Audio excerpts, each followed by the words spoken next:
नमस्कार दोस्तों, मैं हूं रवि प्रकाश और आज मैं लेकर के आया हूं पॉलिटी सीरीज का ये चौथा वीडियो, जिसमें कि हम लोग पढ़ने वाले हैं राज्य के नीति निर्देशक तत्व के बारे में। ये भाग 4 में है और अनुच्छेद 36 से 51 राज्य के नीति निर्देशक तत्व के बारे में है। तो चलिए स्टार्ट करते हैं। सबसे पहले हम लोग जानते हैं कि राज्य के नीति निर्देशक तत्व के लिए न्यायालय नहीं जाया जा सकता है, इसके खिलाफ केस नहीं किया जा सकता है। इसके अनुच्छेद 36 में बोला गया है राज्य की भाषा के बारे में। अनुच्छेद 36 में राज्य की भाषा के बारे में बोला गया है। अनुच्छेद 37 में बोला गया है कि यह न्यायालय में परिवर्तनीय है और वाद योग्य नहीं है ना। इसमें बहस नहीं किया जा सकता है।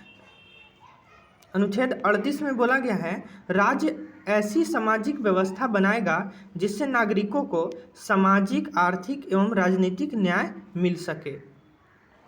केटी शाह का कथन है राज्य के नीति निर्देशक तत्व एक ऐसा चेक है जो बैंक की सुविधा के अनुसार अदा किया जाएगा। कहने का मतलब कि राज्य के पास जब पैसा होगा और संसाधन होंगे तो राज्य जो है ये राज्य के नीति निर्देशक तत्व में लिखे हुए बातों को पूरा करने का प्रयास करेगा। अनुच्छेद 39 के क में बोला गया है समान न्याय और निःशुल्क विधिक सहायता। 42वें संविधान संशोधन के द्वारा इसको जोड़ा गया है। अनुच्छेद 40 में ग्राम पंचायतों का गठन।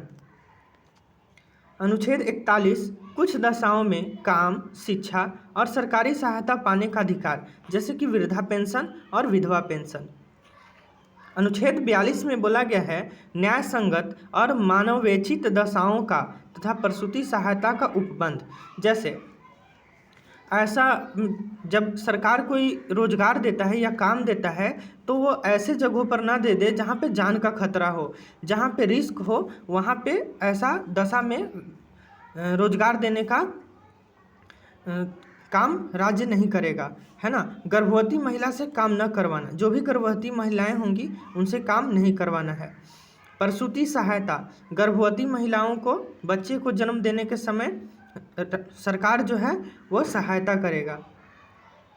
अनुच्छेद 43 निर्वाह योग्य मजदूरी और कुटीर उद्योग को बढ़ावा, है ना। निर्वाह योग्य मजदूरी और कुटीर उद्योग को बढ़ावा देने का अनुच्छेद 43 के तहत राज्य काम करेगा। आगे चलते हैं। अनुच्छेद 43 के ए, इसमें उद्योगों के प्रबंधन में श्रमिकों की भागीदारी सुनिश्चित करने के लिए राज्य कदम उठाएगा। अनुच्छेद 43 के ख में सहकारी समितियों को बढ़ावा। अनुच्छेद 44 इसमें नागरिकों के लिए समान सिविल संहिता। अनुच्छेद 45 बच्चों को 6 वर्ष की आयु पूरी करने तक प्रारंभिक बाल अवस्था, देखभाल और शिक्षा प्रदान करना ये राज्य का काम होगा। राज्य के नीति निर्देशक तत्व में अनुच्छेद 45 में ये बोला गया है। 86वां संविधान संशोधन 2002 में इसको जोड़ा गया है। अनुच्छेद 43 राज्य समाज के कमजोर वर्ग, विशेषकर अनुसूचित जाति, अनुसूचित जनजातियों और अन्य कमजोर वर्गों के शैक्षिक और आर्थिक हितों को बढ़ावा देगा। जितने भी निचली जाति हैं उन लोग को बढ़ावा देने का काम राज्य करेगा अनुच्छेद 46 के तहत। अनुच्छेद 47 इसमें लोगों के जीवन स्तर में सुधार, पोषाहार को बढ़ावा, शराब पर प्रतिबंध, नशीली दवाओं पर प्रतिबंध लगाने का राज्य काम करेगा। अनुच्छेद 48 राज्य कृषि और पशुपालन को वैज्ञानिक तरीके से बढ़ावा देगा, है ना। और ये वाला पूछा जाता है, आप याद रखें। अनुच्छेद 48 के क में बोला गया है पर्यावरण का संरक्षण तथा वन्य जीवों की रक्षा करेगा सरकार, है ना।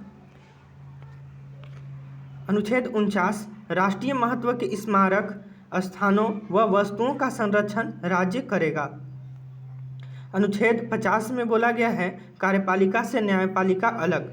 अनुच्छेद 51 में अंतर्राष्ट्रीय शांति और सुरक्षा की अभिवृद्धि हेतु राज्य प्रयास करेगा।